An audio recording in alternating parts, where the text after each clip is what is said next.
ফরিদপুর জেলার ভাঙ্গা উপজেলায় বিভিন্ন হাট বাজারে সাধারণ জনগণের সঙ্গে পথসভা করেছেন খেলাফতে মজলিসের নেতৃবৃন্দ।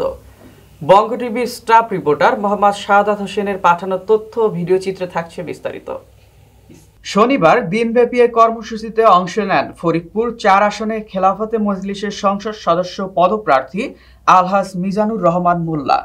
পথসভায় উপস্থিত ছিলেন ভাঙ্গা উপজেলা খেলাফত মজলিসের উপদেষ্টা মাওলানা আব্দুল খায়ের সেলিম ও সভাপতি মাওলানা হাফিজ রহমান, সাধারণ সম্পাদক মাওলানা ওয়ালিউল্লাহ, সহ সভাপতি হাবিবুল হক, প্রচার সম্পাদক মাওলানা হেলাল উদ্দিন আবরার, অর্থ সম্পাদক মোশাররফ হোসেন, পৌর খেলাফত মজলিসের সাধারণ সম্পাদক হাফেজ মোহাম্মদ মাহসুদ, ঘারুয়া ইউনিয়ন সাধারণ সম্পাদক মুফতি ওয়ালিউল্লাহ, হামিরদি ইউনিয়ন সভাপতি মাওলানা মহিউদ্দিন, ভাঙ্গা পৌর খেলাফতে মজলিসের নেতা মাওলানা আব্দুল কাইয়ুম।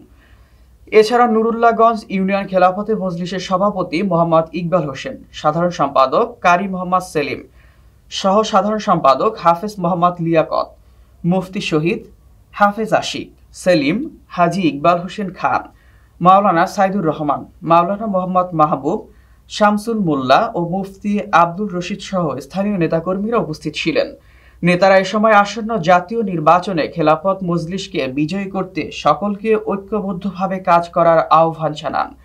তারা জনগণের কল্যাণে ইসলামী মূল্যবোধ ভিত্তিক সমাজ গঠনের অঙ্গীকার ব্যক্ত করেন।